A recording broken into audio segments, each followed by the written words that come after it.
하늘의 문을 여소서. 이곳을 주목하소서. 주를 향한 노래가 꺼지지 않으니 하늘을 열고 보소서. 이곳에 임재하소서. 주님을 기다립니다. 기도의 향기가 하늘에 닿으니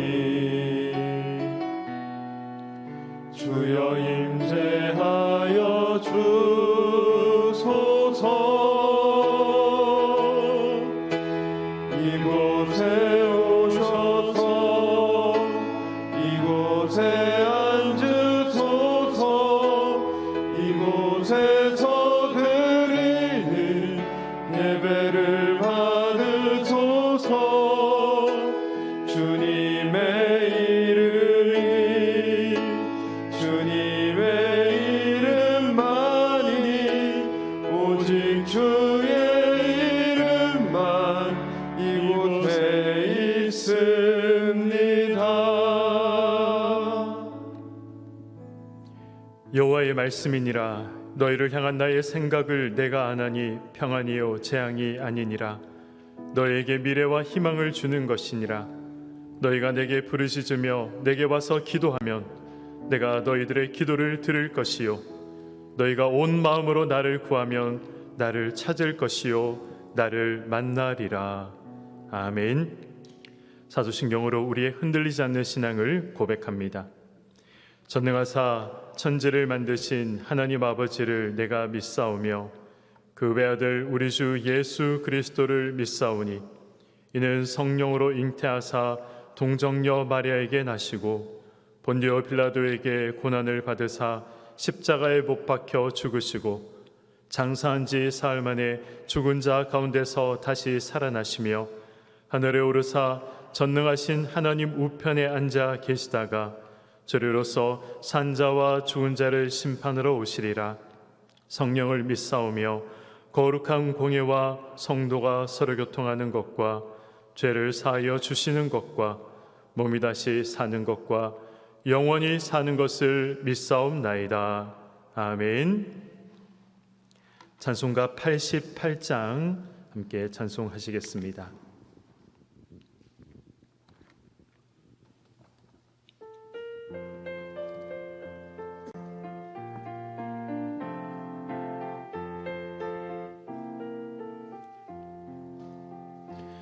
내 진정 사모하는 친구가 되시는 구주 예수님은 아름다워라.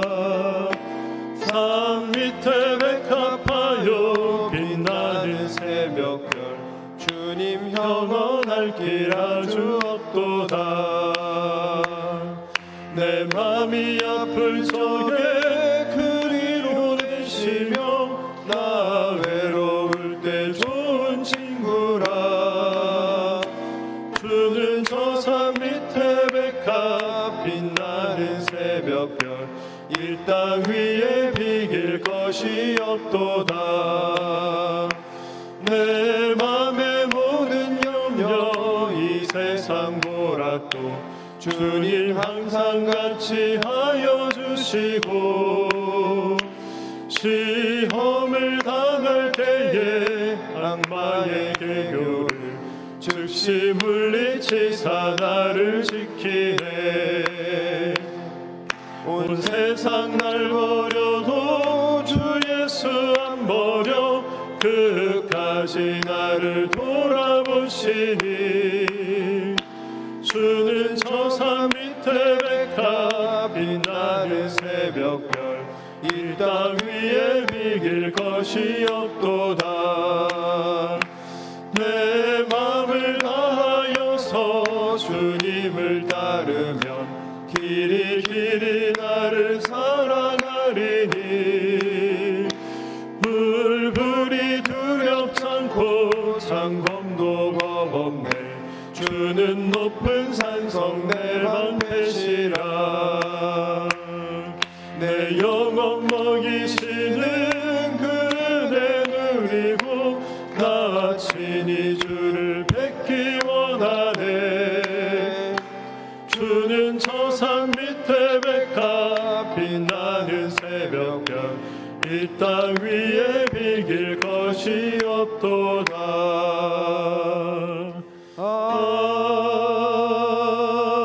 아멘. 오늘 우리에게 주신 하나님 말씀은 어제 큐티 본문인 출애굽기 22장 16절에서 31절의 말씀입니다. 구약 성경 115면입니다. 한 절씩 교도하시겠습니다.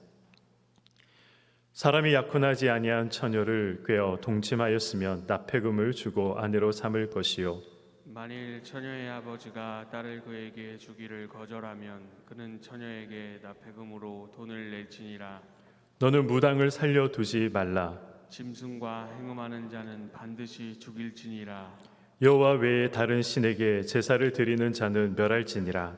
너는 이방 나그네를 압제하지 말며 그들을 학대하지 말라. 너희도 애굽 땅에서 나그네였음이라. 너는 과부나 과를 해롭게 하지 말라. 내가 만일 그들을 해롭게 함으로 그들이 내게 부르짖으면 내가 반드시 그 부르짖음을 들으리라. 나의 노가 맹렬함으로 내가 칼로 너희를 죽이리니 너희 아내는 과부가 되고 너희 자녀는 고아가 되리라. 내가 만일 너와 함께한 내 백성 중에서 가난한 자에게 돈을 구워주면 너는 그에게 채권자같이 하지 말며 이자를 받지 말 것이며, 내가 만일 이웃의 옷을 전당 잡거든 해가 지기 전에 그에게 돌려보내라. 그것이 유일한 옷이라. 그것이 그의 알몸을 가릴 옷인즉 그가 무엇을 입고 자겠느냐. 그가 내게 부르짖으면 내가 들으리니 나는 자비로운 자임이니라. 너는 재판장을 모독하지 말며 백성의 지도자를 저주하지 말지니라.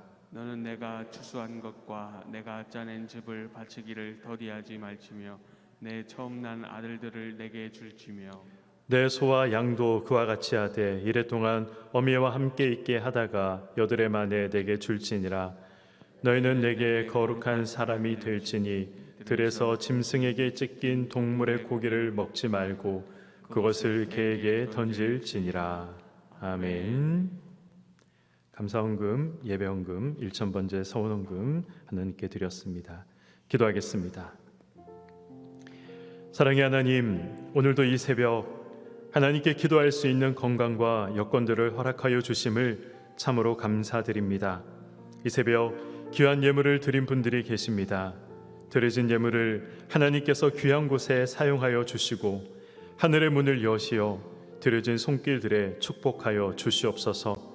반주로 수고하며 헌신하는 반주자에게 가정의 축복과 한량없는 은혜를 더하여 주시며 늘 성령과 동행하는 삶이 되게 하여 주시옵소서. 이제 말씀을 듣습니다. 전하는 자와 듣는 자 모두가 은혜 받는 시간 되게 하여 주시옵소서. 이 모든 말씀 우리 주 예수 그리스도의 이름으로 기도드리옵나이다. 아멘. 네, 우리가 계속해서 출애굽기를 큐티를 진행하고 있습니다.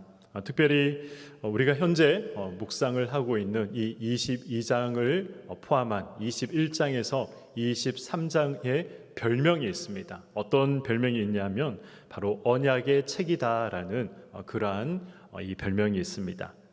하나님께서 이스라엘 백성들과 맺으신 언약, 그것을 구체적으로 어떻게 이제 삶 속에서 실행해야 될지 그것을 기록해둔 책이며, 또 십계명이 이스라엘 백성의 삶 속에 또 어떻게 적용되어야 하는가, 그것을 또 구체적으로 보여주고 있는 부분이 바로 출애굽기 21장에서 23장의 내용이 되겠습니다.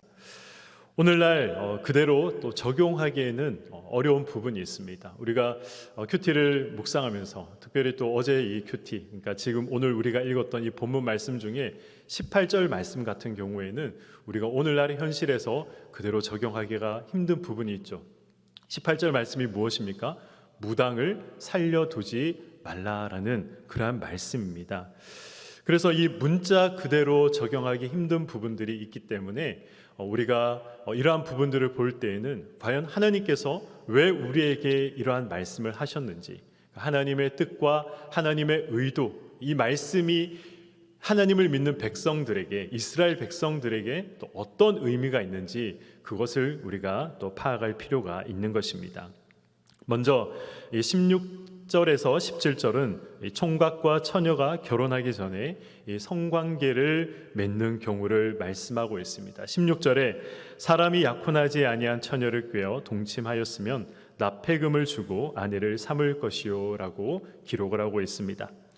사람이 처녀를 꾀어, 이 말의 문자적인 의미는 정당하지 못한, 그러니까 이제 부부 관계 외에 결혼하기 전에 이 성관계를 맺어서 이 관계를 가졌다라는 의미가 있는 것이죠. 유혹을 했다라는 그러한 의미가 있습니다. 또 다른 의미로는 이 처녀를 유괴했다라는 의미도 있더라고요. 그래서 우리가 살펴봤듯이 출애굽기 21장 7절 말씀에 이스라엘에서 정혼하지 아니한, 결혼하지 아니한 그 처녀는 누구의 것으로 간주가 되고 있습니까? 아버지의 것으로 간주가 되고 있습니다. 따라서 이 처녀를 유괴하는 범죄는 가정의 소유물을 공격한 것으로 그렇게 간주를 하고 있다는 것이죠. 유혹을 했다는 의미이든지 아니면 이 유괴를 해서 관계를 가졌다는 의미가 있든지, 중요한 것은 신명기 22장 29절의 말씀처럼 평생 그 여자를 아내로 삼고 버리지 말아야 하는 것입니다. 책임을 져야 한다는 것을 말씀하고 있는 것이죠. 그러나 오늘날 어떻습니까? 우리나라 대한민국의 대법관들도 이 국민의 성적 자기 결정권이다라는 것을 가지고 이야기를 합니다. 그래서 내가 누구와 이러한 관계를 가지던 그것은 나의 자유이고 그것이 국민의 그 행복 추구권에 포함되어 있다라고 이야기를 합니다. 이것은 본래 인간이 누려야 할 권리라고 이야기를 하고 있는 것이죠. 그러나 하나님은 단 한 번도 인간에게 성적 자기 결정권이 있다라고 말씀하지 않으십니다. 간통죄가 폐지되고 성적 자기 결정권이라는 그럴듯한 개념이 진리인 것처럼 이야기된다 하더라도 이러한 성관계는 부부 사이에 국한되어야 하는 것입니다. 하나님께서 죄다라고 말씀하신 것은 이 세상에서도 죄가 되어야 하는 것입니다. 18절에서 20절의 내용은 무엇을 말씀하고 있습니까? 오직 여호와께만 충성하라라는 것을 말씀하고 있습니다. 하나님께서는 하나님께 대한 충성과 관련하여서 세 가지 계명을 말씀하고 있습니다. 18절에서는 무당을 살려두지 말 것을 말씀하시고 19절에서는 이 짐승과 행음하는 자를 반드시 죽이라는 것과, 그리고 20절에서는 여호와 외에 다른 신에게 제사를 드리지 말 것을 말씀하고 있습니다. 이 세 가지는 어떻게 본다면 각각 다른 계명이지만 그 모든 것은 하나님의 통치에 반하는 그러한 행동들인 것이죠. 무당은 대표적으로 하나님의 통치를 회방하는 그러한 사람이라고 우리는 이야기할 수 있습니다. 그리고 짐승과 행음하는 자도 하나님의 통치 질서, 하나님의 창조 질서를 무너뜨리는 악한 죄라고 이야기할 수 있습니다. 뿐만 아니라 다른 신에게 제사를 드리는 것은 하나님의 통치를 직접적으로 거절하는 것, 직접적으로 거부하는 것과 같은 것입니다. 그래서 이 세 가지 죄를 지은 자는 어떻게 하라라고 말씀하고 있습니까? 반드시 죽여라라고 말씀하고 있는 것입니다. 18절에서 20절의 말씀을 통해 우리가 기억해야 할 사실은 하나님의 통치를 회방하는 자들, 거짓 영에 미혹된 자들과 우리가 함께 해서는 안 된다는 것입니다. 성경에서 무당이라고 표현하고 있지만 우리가 넓게 이야기를 한다면, 생각을 해본다면 바로 각종 이단들과 성령의 역사로 위장하여서 우리에게 나타나는, 우리가 잘 알고 있는 이런 신사도 운동들, 이러한 것들을 다 포함할 수 있는 것이죠. 그리고 하나님의 창조 질서와 이 통치 질서를 직간접적으로 무너뜨리는 모든 행위도 하나님 보시기에 죽어 마땅한 그러한 행위라는 것을 우리는 기억할 필요가 있는 것입니다. 21절에서 27절은 이스라엘 백성들이 어떻게 그들 중에 계신 사랑의 하나님을 삶 속에서 나타내야 할 것인가, 그것을 말씀하고 있는 것이죠. 특별히 두 부분에 대해서 언급하고 있습니다. 하나는 이스라엘의 이 의지할 것이 없는 연약한 자들, 즉 이방의 나그네들과 과부들과 그리고 고아들과 관련되어서 그들에게 사랑을 베풀어야 한다, 자비를 베풀어야 한다라고 말씀하고 있습니다. 다른 하나는 이 가난한 형제와 관련해서 자비를 베풀어라라고 말씀을 하고 있는 것이죠. 먼저 하나님께서는 이스라엘의 이방 나그네 되었던 자들을 압제하지 말 것을 말씀합니다. 그들을 학대하지 말아라, 그들을 압제하지 말아라 말씀하고 있는 것이죠. 그리고 그 이유에 대해서도 명확히 밝히고 있습니다. 이방의 나그네들을 압제하지 말아야 될 그 이유가 무엇입니까? 이스라엘도 한때 애굽에서 나그네 되었기 때문에 그렇습니다. 그러니 그 형편을 외면하지 말고 도와주어야 한다는 것이죠. 혹 도와주지는 못할지라도 압제하거나 또 그들을 괴롭혀서는 안 된다는 것을 말씀하고 있습니다. 왜냐하면 그들도 이 여호와의 날개 아래 쉼을 얻기 위해 찾아온 그러한 사람들이기 때문에 그렇습니다. 누구든지 그의 그늘에 안식을 얻고자 찾아온 이들에 대해서는 은혜를 베풀어야 한다라는 것을 말씀하고 있는 것이죠. 이방의 나그네뿐만 아니라 이스라엘 백성들은 과부나 또 고아들을 해롭게 하지 않아야 합니다. 힘없는 그들의 사회적인 위치와 그러한 것들을 악용해서 그들의 재산을 탈취한다든가 아니면 악행을 행한다든지 압제해서는 안 된다라는 것을 말씀하고 있는 것이죠. 왜 그렇습니까? 그들은 하나님의 특별한 관심과 보호의 대상이기 때문에 그렇습니다. 스스로 힘으로 자기 생계를 이어나갈 수 없는 연약한 자들을 학대하는 자는 24절의 말씀처럼 하나님께서 반드시 심판하시겠다고 경고하고 계신 것입니다. 여기서 우리는 한 가지 주목해 보아야 할 점이 있습니다. 그것은 하나님께서 이러한 약한 자들에 대해서 이 자기 손으로, 그러니까 하나님 손으로 직접 간섭하여 일하지 않으신다는 것입니다. 직접적인 방식으로 그들의 필요를 채우시기보다는, 물론 하나님께서는 직접적으로 채우실 수 있습니다. 하늘에서 만나를 내리시는 분이 우리 하나님이시기 때문에 그렇습니다. 그러나 하나님은 그러한 방법을 사용하시기보다는 간접적인 방법을 사용을 하시는 것이죠. 무슨 방법입니까? 이웃을 통해서, 우리를 통해서 그들을 돕기를 원하시는 것이 하나님의 방법인 것입니다. 하나님께서는 자기 백성 이스라엘을 통해 일하기를 원하시고 백성들이 서로를 돌봐주기를 원하십니다. 하나님의 공급하심이 누구를 통해 나타나기를 원하시는 것입니까? 형제를 통해, 우리를 통해 나타나기를 원하시는 것입니다. 그래서 교회는 연약한 자들에 대해서 적극적인 관심과 섬김으로 다가가고 나타나야 하는 것입니다. 단지 고아와 또 과부와 이방인들을 압제하고 학대하지 않는 그 정도 수준이 아니라, 방관함이 아니라 더욱더 적극적으로 그들을 보살피고 그들의 필요를 채워 주어야 하는 것입니다.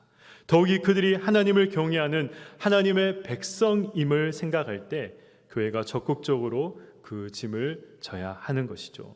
그런 면에서 우리 왕성교회는 하나님께서 기뻐하시는 교회라 생각합니다. 코로나로 우리의 상황이 어렵고 힘들지만, 그러나 더욱 어려운 자들을 돌아보는 교회가 우리 교회가 아닌가 생각을 합니다. 코로나로 힘든 대구 지역에 우리가 또 30교회를 섬겼고, 또 관악구 지역에 수많은 교회들을 우리가 아름답게 섬겼습니다. 형제의 고통과 슬픔을 외면하지 않았습니다. 뿐만 아니죠. 사랑의 라면 나눔과 그리고 또 김장 나눔 등을 통해서 어렵고 힘든 이웃 주민들을 우리가 지속적으로 섬기고 있습니다. 더욱 겸손한 마음으로 그리고 더 큰 사랑의 마음으로 이러한 섬김과 사랑의 사명을 잘 감당할 때 하나님께서는 우리 교회와 우리 삶에 더 큰 은혜를 부어주실 줄 믿습니다. 25절에서 27절에서는 교회 내의 가난한 형제에 대해서 나타내야 할 하나님의 사랑에 대해 말씀하고 있습니다. 25절에서 27절의 말씀입니다. 내가 만일 너와 함께한 내 백성 중에서 가난한 자에게 돈을 구워주면 너는 그에게 채권자 같이 하지 말며 이자를 받지 말 것이며 내가 만일 이웃의 옷을 전당 잡거든 해가 지기 전에 그에게 돌려보내라. 그것이 유일한 옷이라.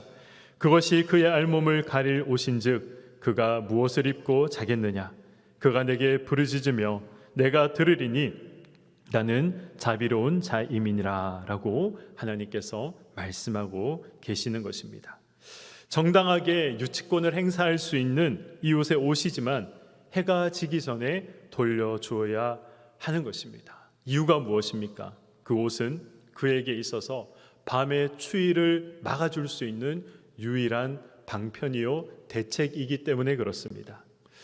마치 지하철 노숙자에게 있어서 그들이 덮고 자는 한 장의 그 신문지와 같은 것이죠.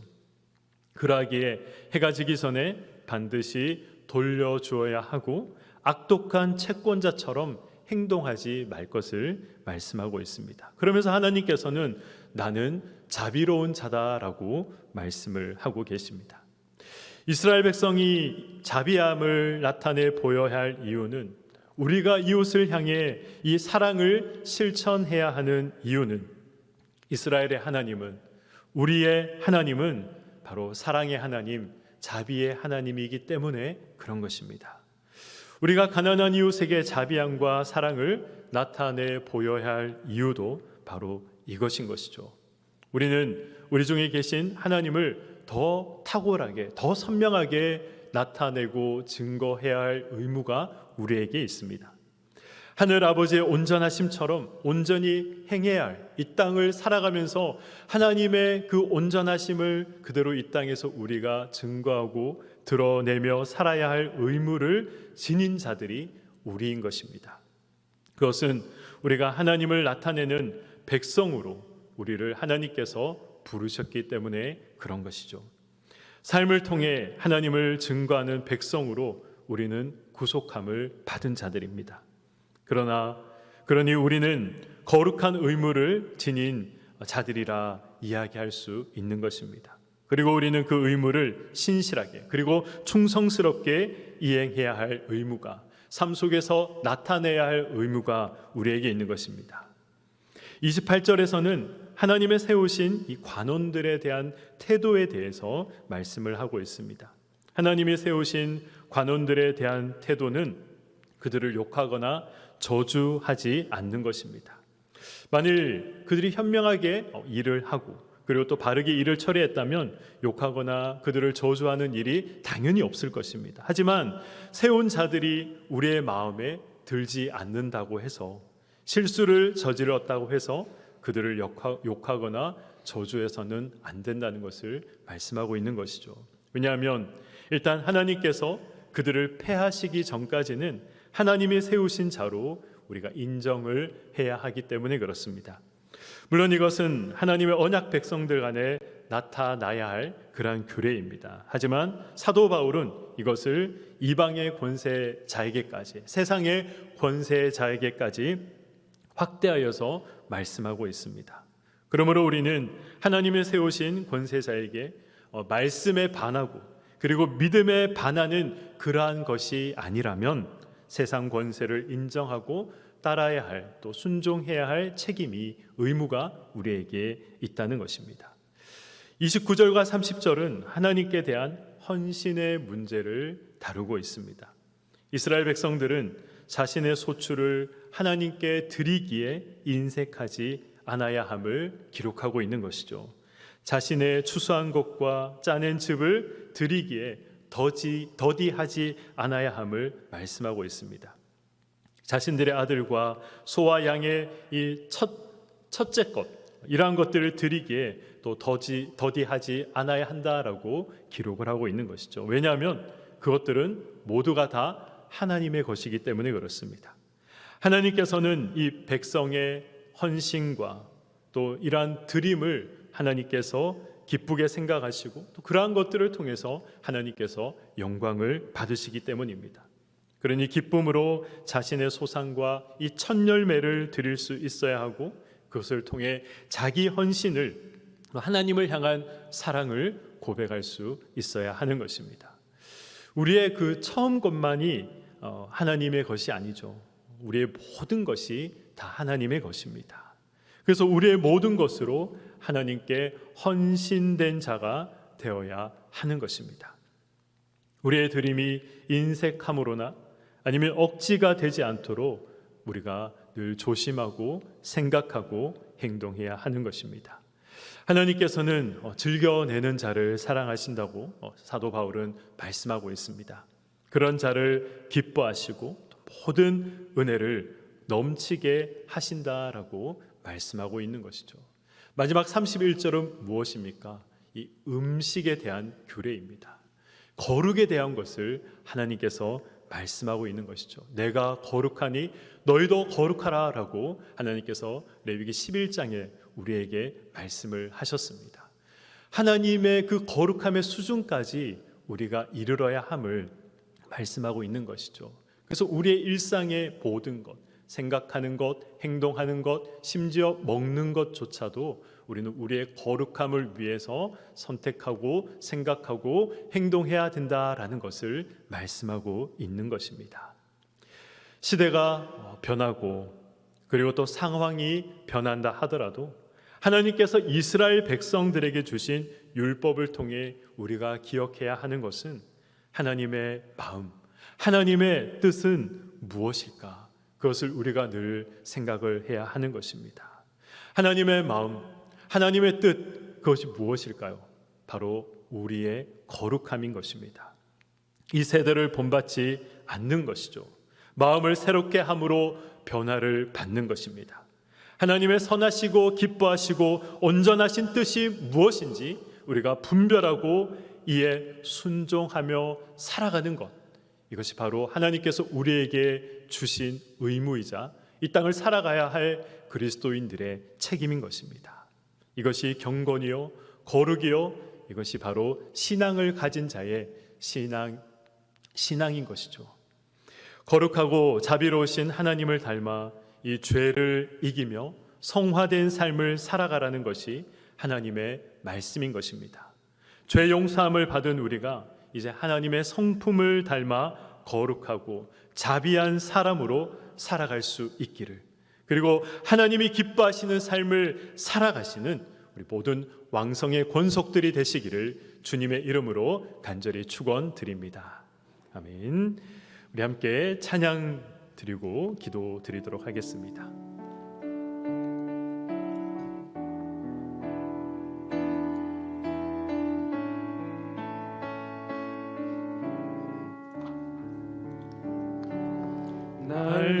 날마다 숨쉬는 순간마다 내 앞에 어려운 일 보내 주님 앞에 이 몸을 맡길 때 슬픔 없네 두려움 없네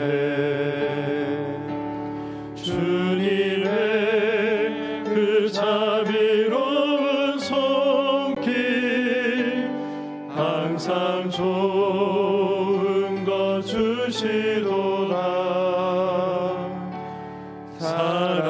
사랑스레 아픔과 기쁨을 수고와 평화와 안식을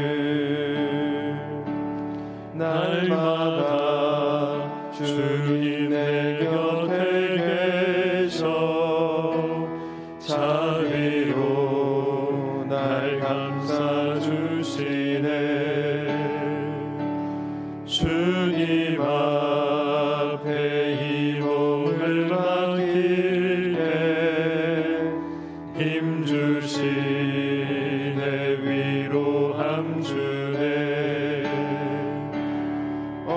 어린 나를 품에 안으시사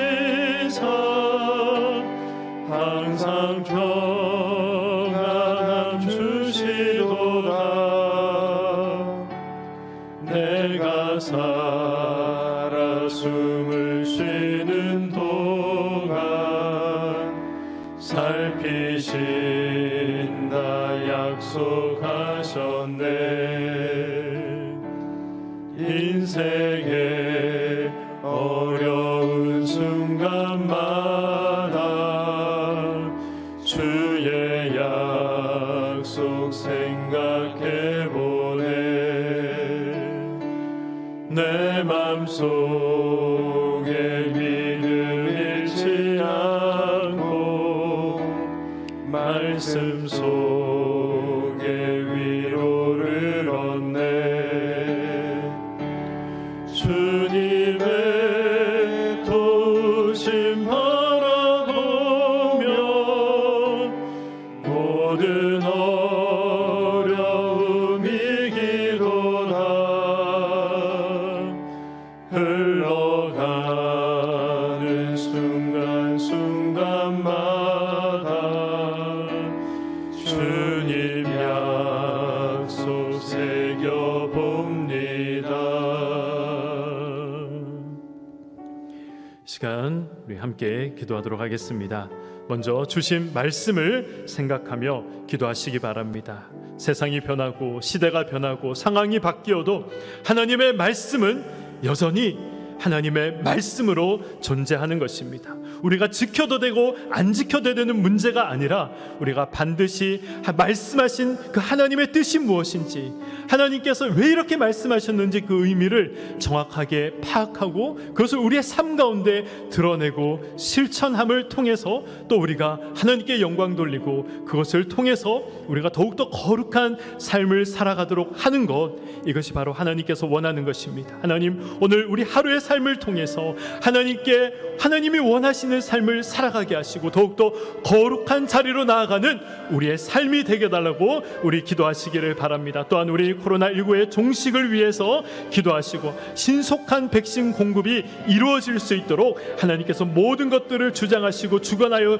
주실 것을 우리 기도하시기 바랍니다. 또한 우리 다음 세대의 부흥을 위해서 우리 5차원 전면교육과 어하나와 청년교회의 부흥을 통해 정말 다음 세대가, 믿음의 세대가 불같이 일어날 수 있도록 주님께서 역사하여 달라고 기도하시고 우리 선교사님들의 안전과 건강을 지켜주시며 특별히 또 북한의 비핵화와 복음으로 통일되는 이 나라가 될 수 있도록 주님께서 인도하시고 역사하여 달라고, 또한 우리 담임 목사님과 원로 목사님의 영육간의 강건함을 위하여 이 시간 우리 두 손을 높이 들고 주님 이름 한번 부르고 함께 기도하도록 하겠습니다.